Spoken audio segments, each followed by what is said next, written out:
Hello, wonderful people, and welcome back to Eating Sprouts. My name is Bliss from Amsterdam, and today I wanted to take this opportunity to go over the three most important basic concepts to know about healthy eating. And that is because these concepts are so important that when I started this channel a little over 2 years ago, I opened with these, my first three videos were these three concepts, okay? And that is, I just wanted to today refresh a little bit these concepts that are so important, celebrated that I'm now here established in Merida, Mexico, in the new set and everything. So I wanted to today to do one video that covers the three concepts, okay? So let's get started with the first concept. The first concept is, what is the difference of what is organic versus non-organic? Because we see that all the time, organic, and we hear that people often recommend organic, and oftentimes organic is more expensive. But what is organic, and then what is non-organic, right? So let's get started with the understanding that organic is a new modality, it's a new thing that we see now. So organic food, and if this is the new modality, basically then the main practice would be then the non-organic. Okay, that the main practice is non-organic. So what is non-organic? Let's start by defining that. Non-organic basically is the understanding that in the farming and harvesting and ultimately processing foods commercially, they try to facilitate the growth and the whole process by using pesticides, okay?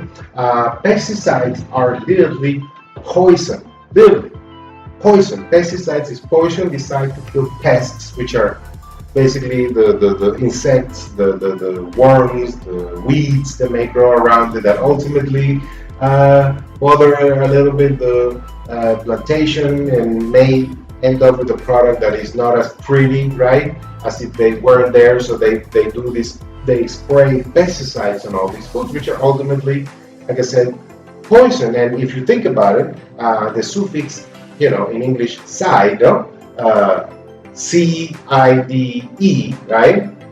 We can see them in words like homicide, genocide, insecticide, and of course, pesticide. So yes, it is a product literally designed to kill in this case, well, not insects or people, or ultimately pests, but yes, it will kill insects and ultimately could harm people in the long run. Now, so what is organic?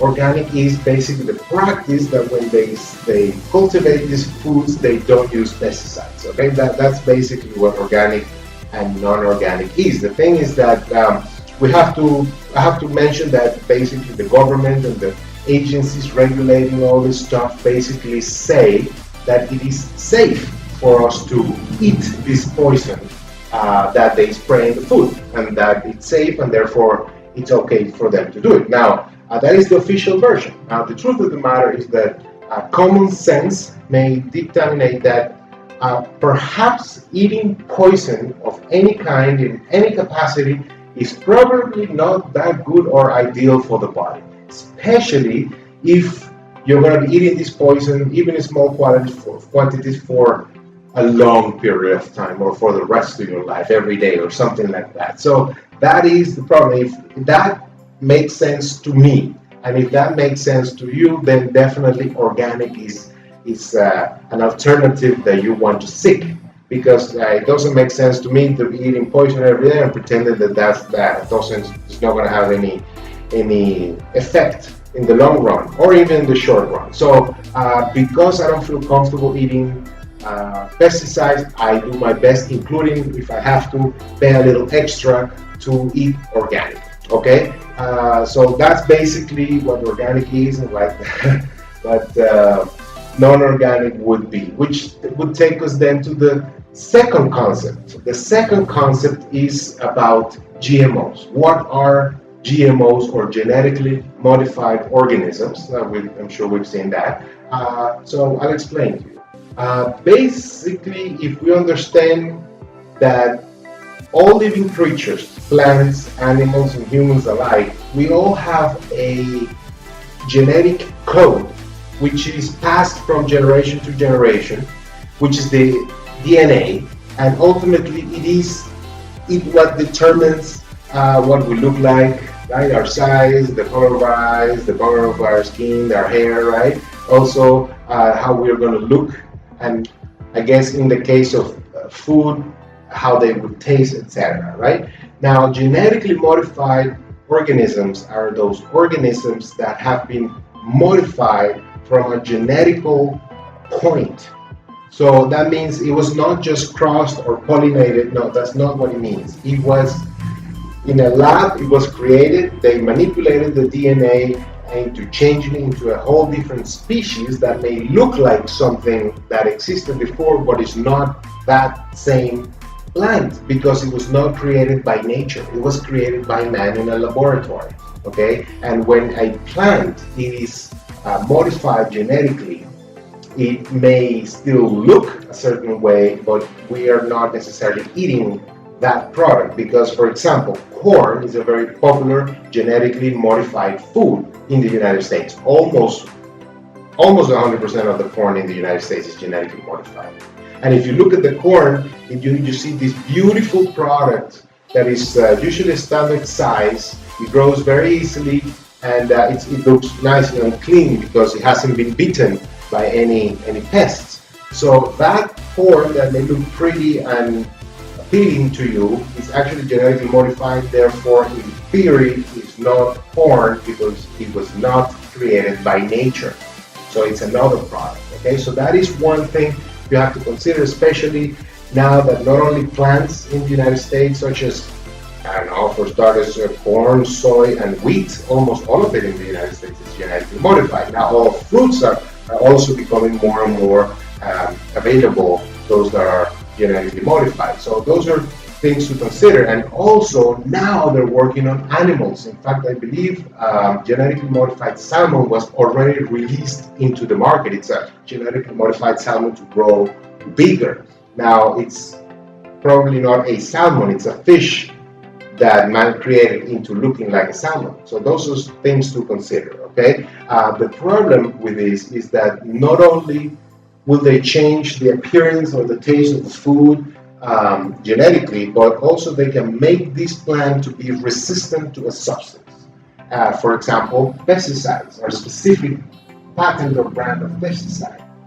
And that's what they do. That's part of the whole point of creating a genetically modified plant or seed. It's because if you make it genetically prompt to resist a specific pesticide, then you're going to spray double or triple the pesticide on the plant, guarantee easier production for later commercialization, but ultimately you're just putting double or triple poison on the food, and ultimately the final consumer is going to be eating double or even triple poison. So those are things to consider. Not only you're eating a plant or an animal that you don't really know what it is. It may look like something, but ultimately we don't know, and we don't know if there are any long-term effects for eating these genetically modified, man-made things. Okay, that is the first thing. And the second thing is that if we're talking about non-organic food, GMOs are the top of non-organic food because they have more pesticides than any other, even non-organic foods. Because they can resist all this pesticide and still grow. And that's what you need to know, that when you're eating a genetically modified food, it may look prettier, it may be cheaper or less expensive, but you're actually eating something that is not what nature created, and it's loaded with poison. So there could be a price long term, and that is why it's better to consider paying a little more for organic fruits, or if you don't want to pay as much, then try to grow it yourself or something. And that's why I insist so much with the sprouts and microgreens, because those are non-GMO seeds that you can grow organically at home. Now, briefly, some advantages and disadvantages of organic, non-organic, GMO, and non-GMO is that the non-organic and GMO foods could be prettier in terms of presentation. Also, they're usually more readily available, especially in the United States. Most foods that are processed or offered in the supermarkets are genetically modified and they are non-organic.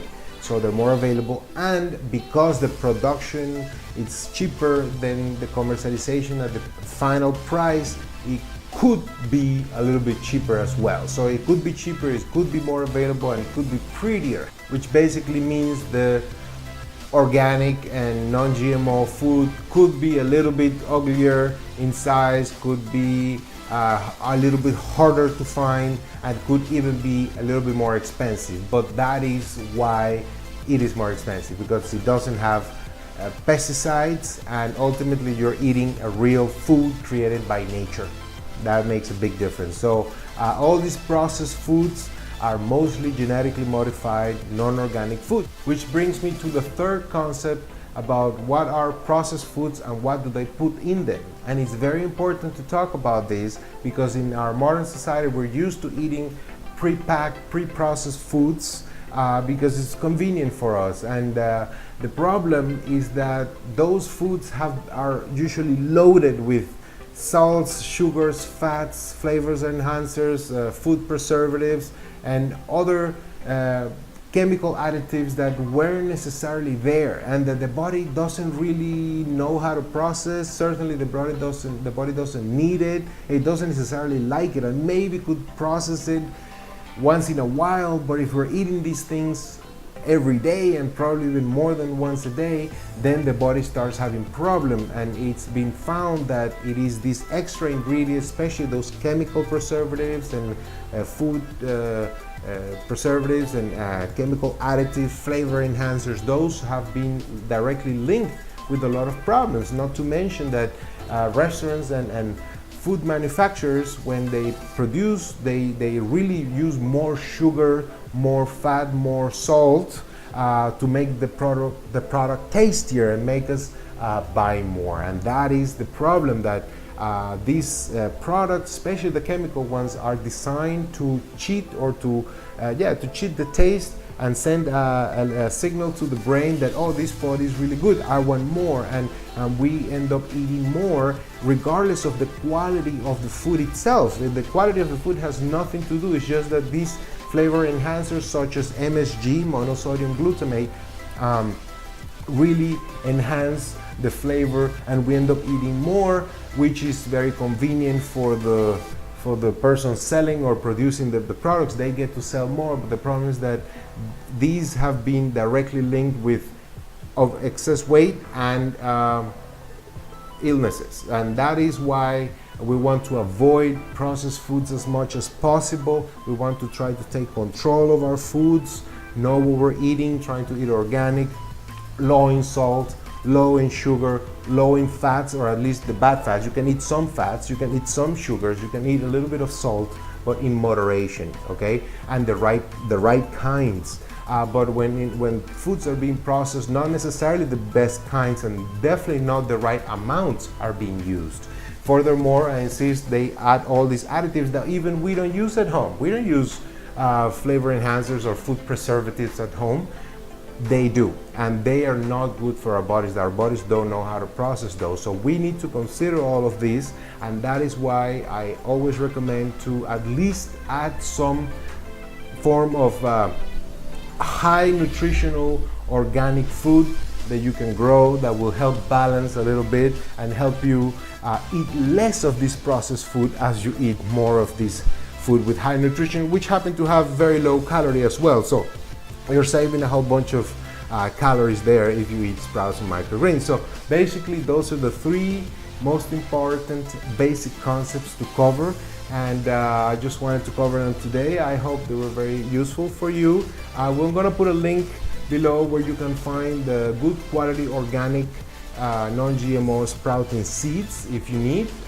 Those are the best that I know, the best price. They have a great variety. Any way you go when it comes to sprouting and microgreen, you're doing well. You're eating organic, non-GMO, non-processed raw food. So it's literally the best food that you could eat, okay? And now that we know what organic and non-organic is, and GMO and non-GMO, and what are in our processed foods, now we can start making decisions and reading the labels and see what's in them. And remember that in all those processed foods, oftentimes we see ingredients that we cannot pronounce. And one of the rules that I learned at the Ann Wigmore Institute was that if there's an ingredient you cannot pronounce, you shouldn't be eating it. So consider that next time you see a product, and let's try to go as natural as possible. So thank you again for being here with us.